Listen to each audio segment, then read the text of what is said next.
श्री राधे श्याम।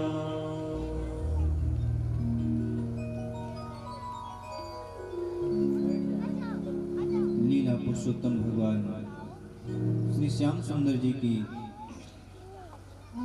मंगलमयी कथा श्रीमद् भागवत महापुराण का हम सभी लोग श्रवण लाभ प्राप्त करें। उसके पूर्व कथा की मर्यादा के अनुकूल भगवान की मंगलमय नाम का श्रद्धा भक्ति के साथ संकीर्तन कर लें। पश्चात भगवान की पावन चर्चा श्रवण करेंगे।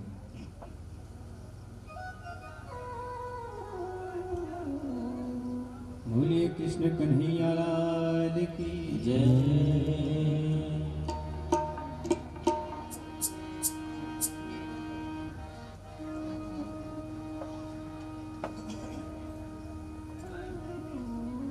सब मिल करके गाएंगे।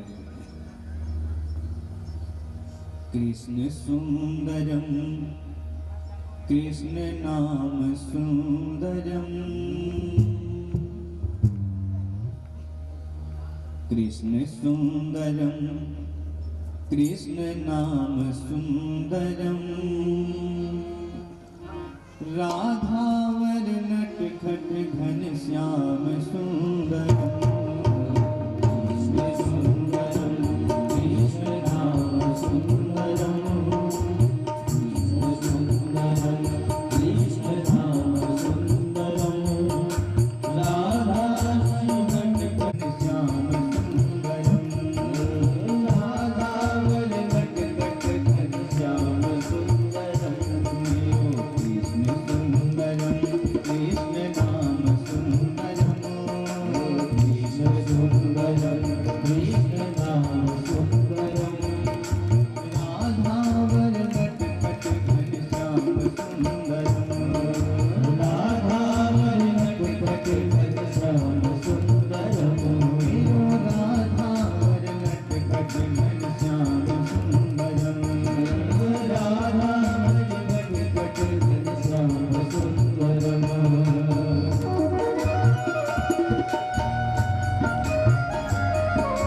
परमाध्यक्ष अनंत कोटि ब्रह्मांड नायक सर्वेश्वरेश्वर भगवान पुरुषोत्तम श्याम सुंदर श्री कृष्णचंद्र जी, जिनकी शब्दमयी मूर्ति श्रीमद् भागवत महापुराण का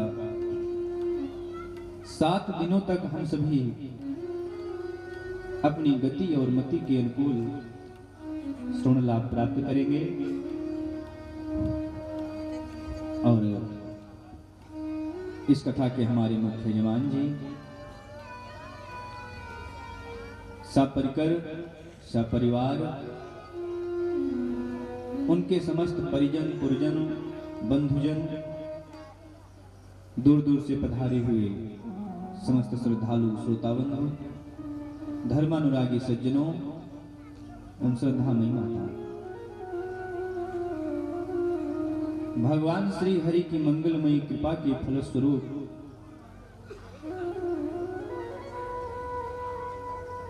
हम सब लोग इस अयोध्या शुक्ल ग्राम के पावन धरा पर श्रीमद् भागवत महापुराण की पावन चर्चा श्रवण लाभ प्राप्त करेंगे। ये भगवान की विशेष कृपा है। जब तक भगवान की कृपा नहीं होगी तब तक जीव को सत्संग की प्राप्ति नहीं हो सकती है।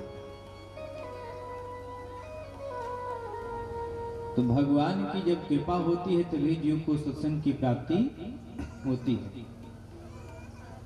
और यह फल साधन ते ना होई, ये फल किसी साधन से भी नहीं संभव है। तो तुम्हारी कृपा पाव कोई कोई, जिस किसी पर भगवान की कृपा होती है उसी के माध्यम से ऐसा शुभ कार्य किया जाता है। और जब जीव के कई जन्मों के भाग्योदय होते हैं, भाग्योदयन बहुजन्म समर्जितेन,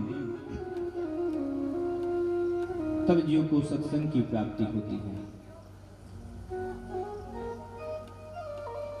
तो हम सब परम सौभाग्यशाली हैं जो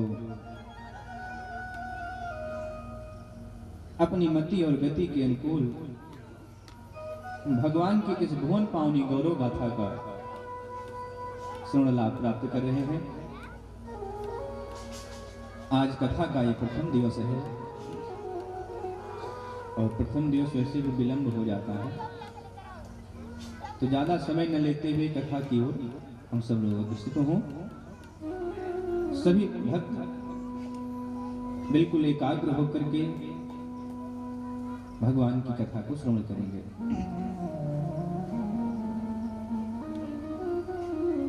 कौन सी कथा सुनेंगे? श्रीमद् भागवत महापुराण की कथा। ये श्रीमद् भागवत महापुराण क्या है? कहा ये श्रीमद् भागवत महापुराण समस्त पुराणों में तिलक के समान शोभायमान है। जैसे शरीर में सर्वश्रेष्ठ भाग क्या होता है? मस्तक। और उस मस्तक पर भी कौन विराजित होता है? तिलक। तिलक की सर्वोपरि शोभा होती है। श्री वेदव्यास जी कहते हैं श्रीमद् भागवतम पुराण तिलकम। श्रीमद् भागवत महापुराण क्या है? सभी पुराणों में तिलक के समान है, अर्थात इसकी सर्वोपरि शोभा है। और ये वैष्णव का परम धन है, भक्तों की वास्तविक संपत्ति है श्रीमद् भागवत महापुराण। जिस संपत्ति को पा करके अकिंचन भी अपने को धन्य समझता है। अकिंचन किसे कहते हैं? कौन है किंचन? कहा जिसके पास कुछ ना हो वही व्यक्ति क्या है? अकिंचन है। लेकिन जिसके पास कुछ भी ना हो वो व्यक्ति भी श्रीमद् भागवत को पा करके भगवान की महिमा को जान करके अपने को धन्य समझता है। यद्यपि इस संसार में लोग निर्धन व्यक्ति को महत्व नहीं देते हैं, लेकिन श्रीमद् भागवत रूपी धन जिसको प्राप्त हो जाए वह व्यक्ति अगर निर्धन भी है तो धन्य हो जाता है। सकल भुवन मध्य निर्धनास्ते धन्या निवसते हृदये श्री हरे भक्ति रेका। श्री वेदव्यास जी कहते हैं यद्यपि निर्धन व्यक्ति को लोग धन्य नहीं मानते हैं, उसकी सर्वत्र उपेक्षा ही होती है, परंतु सर्वत्र उपेक्षा होने के बाद भी यदि उसको भागवत रूपी धन प्राप्त हो जाए तो सकल भुवन मध्य निर्धनास्ते धन्या, तो निर्धन भी धन्य हो जाता है। भागवत की महिमा है। बोलिए भागवत भगवान की। तो ये भागवत वैष्णव का परम धन है और इस ग्रंथ में ज्ञान वैराग्य और भक्ति के सहित परम तत्व परमात्मा का गान किया गया है। सारे उपनिषदों के सार को वेदव्यास जी ने श्रीमद् भागवत महापुराण के रूप में प्रस्तुत किया और श्रीमद् भागवत की रचना करने के बाद वेदव्यास जी ने अपनी पवित्र लेखनी को विराम दे दिया। इसके बाद वेदव्यास जी ने कुछ नहीं लिखा। ये वेदव्यास जी की अंतिम रचना है। कहा क्यों? कहा कुछ लिखने को बचा ही नहीं था। तो श्रीमद् भागवत साक्षात भगवान श्री कृष्ण का स्वरूप है। जब भगवान अपनी लीला को संपन्न करके परम धाम जाने की तैयारी कर रहे थे, तभी भगवान के पास उद्धव जी आए। उद्धव जी ने हाथ जोड़ करके भगवान से निवेदन किया, कहा प्रभु मेरी आपसे प्रार्थना है, आप इन संतों पर, इन भक्तों पर कृपा करके यहां से मत जाइए। हे भगवान, आपने निराकार होकर के भी भक्तों के लिए अपने इन भक्तों के लिए ही तो साकार रूप धारण किया है। आपके बिना ये भक्त जन पृथ्वी पर कैसे रह सकेंगे? हे प्रभु, आप इन सबको छोड़ के मत जाओ। तब भगवान ने विचार किया और भक्तों के अवलंबन के लिए भगवान ने अपनी सारी शक्ति भागवत जी में रख दी। ध्यान देना प्यारे। स्वकीयं यद् भवेत् तेजा तच्च भागवते दधात् तिरोधाय प्रविष्टोऽयं श्रीमद्भागवतार्णवम्।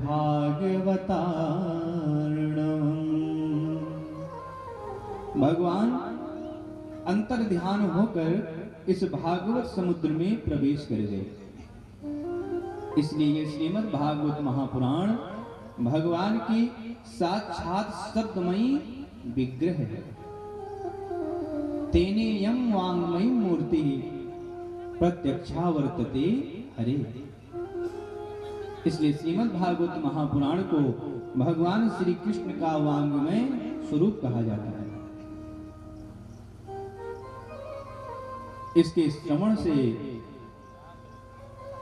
इसका पाठ करने से, दर्शन करने मात्र से ही मनुष्य के सारे पाप नष्ट हो जाते हैं।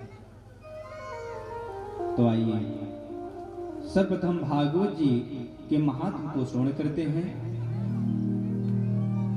देखिए, जब हम किसी ग्रंथ को सुनने के लिए आगे बढ़ते हैं तो सबसे पहले उसकी महिमा क्या है, उसकी महिमा को सुनना चाहिए, उसकी महिमा को जाने। क्यों जाने? क्योंकि जब तक हम उसकी महिमा से परिचित नहीं होंगे तब तक उस ग्रंथ के प्रति हमारी श्रद्धा नहीं होगी। इसलिए किसी भी पुराण या ग्रंथ के प्रथम में उसकी महिमा का वर्णन किया जाता है। उसी को कहते हैं महात्म कथा। जैसे गंगा जी की महिमा है, तभी तो ठंडियों में हम सब लोग डुबकी लगाते हैं, है कि नहीं? अब गंगा जी की महिमा ना पता हो तो हमारे गांव का पानी और गंगा जी का पानी बराबर है। तो इसलिए जिसको महिमा का पता होगा उस व्यक्ति की ही गंगा जी के प्रति श्रद्धा होगी। नहीं पता होगा तो श्रद्धा नहीं प्रकट होगी। इसलिए सर्वप्रथम महात्मा को सुनना चाहिए, उससे हमें ग्रंथ का परिचय प्राप्त होगा। जाने बिनु ना होई परतीति, बिनु परतीत होय नहीं प्रीति। जाने बिनु न होय परतीति। परतीति मतलब पता क्या होता है? विश्वास। जब तक हम किसी के बारे में जानेंगे नहीं तब तक उसके प्रति हमारा विश्वास नहीं होगा। और बिनु परतीत होय नहीं प्रीति। जब तक हमें किसी पर विश्वास नहीं होगा तब तक उसके प्रति हमारी प्रीत भी नहीं होगी। तो सर्वप्रथम क्या करें? उसके बारे में जानें। सज्जनों, भागवत महापुराण की महिमा तो 6 अध्यायों में भरी पड़ी है। वैसे तो श्रीमद् भागवत में ही भागवत जी की महिमा का वर्णन है, लेकिन भागवत महापुराण की महिमा का वर्णन करने के लिए पद्म पुराण के 6 अध्यायों को लाया गया। किसी जिज्ञासु ने प्रश्न किया कि भागवत में ही जब भागवत की महिमा का वर्णन है तो इन 6 अध्यायों को क्यों लाया गया? बोले, भागवत महापुराण में भागवत जी की महिमा तो है, पर कोई व्यक्ति बहुत सुंदर हो और अपने मुख से ही कहने लग जाए कि देखो हम कितने सुंदर हैं, तो बताओ ये उसकी महिमा हुई? ये तो उसकी अपकीर्ति हुई। इसलिए अपनी प्रशंसा कभी अपने मुख से नहीं करनी चाहिए। प्रशंसा तो तब मानी जाएगी जब कोई दूसरा व्यक्ति प्रशंसा करे, है ना? इसलिए भागवत महापुराण की महिमा का वर्णन करने के लिए पद्म पुराण के 6 अध्याय उपस्थित हुए और उन्होंने भागवत की महिमा का खूब गान किया। तो सभी भक्त सावधान होकर के भागवत जी की महिमा को श्रवण करें। सावधानतया श्रवण।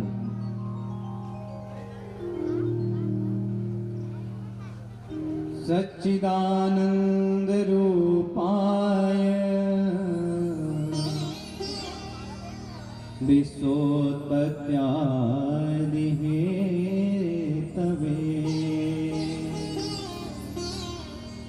तापत्रय विनाशाय श्री कृष्णाय वयं नमः। श्री कृष्णाय वयं नुमः। ये भागवत जी के महात्म का प्रथम श्लोक है और इस श्लोक में 3 चीजें बताई गई हैं। इस पूरे श्लोक में 3 हैं।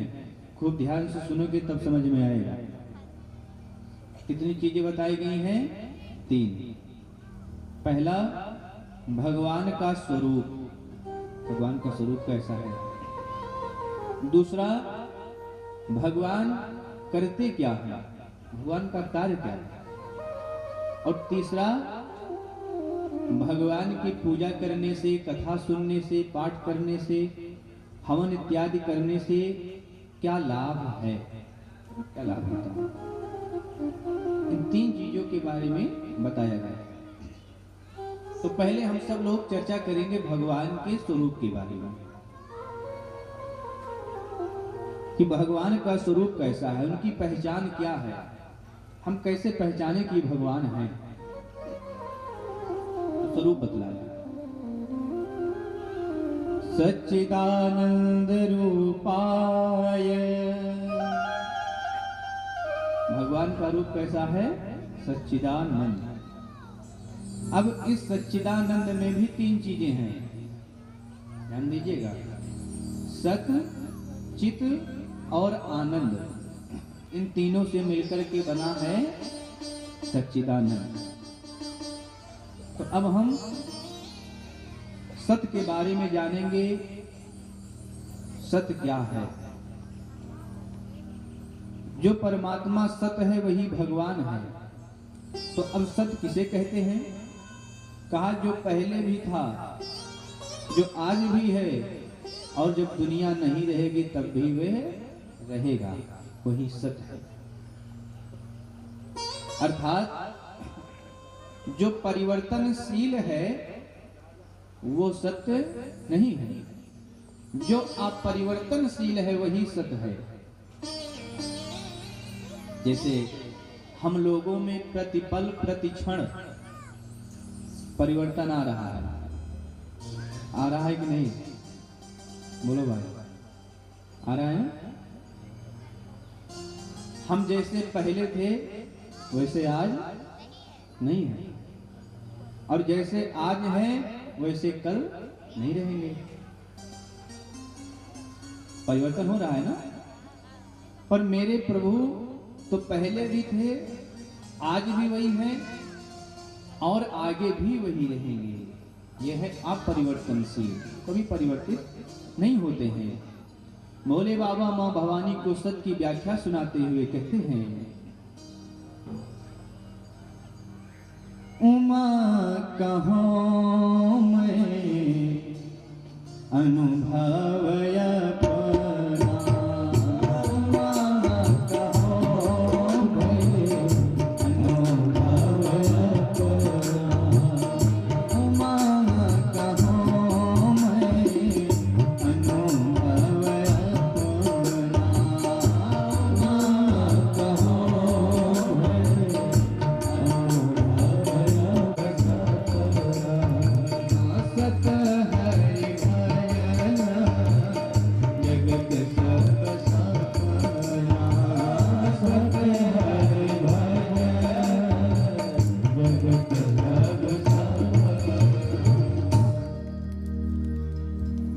पहले तो कौन सत्य है? हरि। और दूसरा भजन। दो ही चीज संसार में सत्य है, एक भगवान, दूसरा उनका भजन। बाकी सब क्या है? सपना है प्यारे। ये है सत्य। अब चित क्या है? रूह का दूसरा लक्षण क्या है? चित। चित शब्द का अर्थ होता है ज्ञान। जैसे यहां लाइट जल रही है, कूलर चल रहा है, ये साउंड सर्विस चल रही है, कैमरा चल रहा है, लेकिन अभी पावर हाउस से लाइट काट दी जाए, अगर जनरेटर से चल रहा माने जनरेटर बंद कर दिया जाए, तो सब बंद हो जाएगा कि नहीं? पर ये मेन पावर हाउस है कौन? जहां से हम सबको ज्ञान मिल रहा है, सबको विवेक मिल रहा है, हम तो उस परमात्मा को प्रणाम कर रहे हैं। तेने ब्रह्म हृदय आदि कवि, जो ब्रह्मा जी को भी ज्ञान देने वाले हैं, ऐसे चित्त स्वरूप ज्ञान स्वरूप परमात्मा को हम प्रणाम करते हैं। अब तीसरा लक्षण क्या है? आनंद। आनंद क्या है? लोग कहते हैं कि धन में आनंद है, तो धनवान भी रो रहा है। कोई कहता है पुत्र में आनंद है, तो वो भी रो रहा है कि नालायक क्यों हो गया। कोई कहता है यश में आनंद है, तो वो भी परेशान है।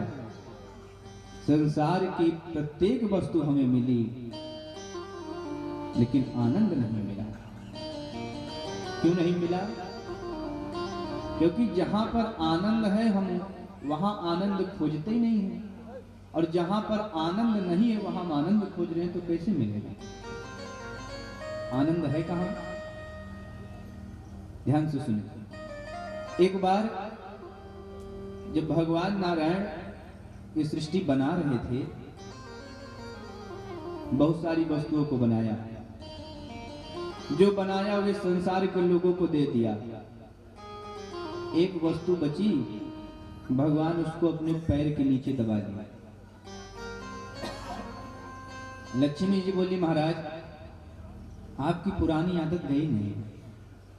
कहा कौन सी? कहा वही चोरी करने वाली। कहा क्या हुआ? कहा हुआ कुछ नहीं, वो पैर के नीचे क्या छुपाया? भगवान ने कहा हमने कुछ नहीं छुपाया, जो हमने बनाया सब संसार वालों को दे दिया। लक्ष्मी जी ने कहा कि जो दे दिया वो तो दे दिया, पर जो पैर के नीचे छुपाया वो क्या है? जो बताओ। भगवान नारायण ने कहा देवी, जो मैंने पैर के नीचे छुपाया है उसका नाम है आनंद। क्या नाम है? आनंद। तो प्यारे आनंद कहाँ है? बताओ ना। भगवान के चरणों में है। इसलिए जीवन में आनंद चाहते हो मेरे प्यारे, तो भगवान के चरण कमलों से जुड़ जाओ, भगवान के सत्संग से जुड़ जाओ, भगवान की कथा से जुड़ जाओ। ये जीवन आनंदमय हो जाएगा। बोलो राधे राधे। ये हमारे प्रभु का स्वरूप है। अब इसके बाद भगवान करते क्या हैं? मेरे भगवान के काम भी तीन हैं। देखो इस श्लोक में तीन चीज बताया गया, स्वरूप, कार्य और उसके बाद लाभ। तो पहले स्वरूप पर चर्चा किए तो कितने? सत्य चित आनंद तीन हुआ। अब भगवान के कार्य को हम सब लोग सुनेंगे, तो भगवान के कार्य भी तीन हैं। विश्वोत्पत्त्यादि हेतवे, भगवान इस संसार की उत्पत्ति करते हैं, पालन करते हैं, और समय आने पर इसका संहार करते हैं। कितने काम हो गए भगवान के? तीन काम। ये तीन काम भगवान करते हैं। और भगवान की पूजा से लाभ क्या है?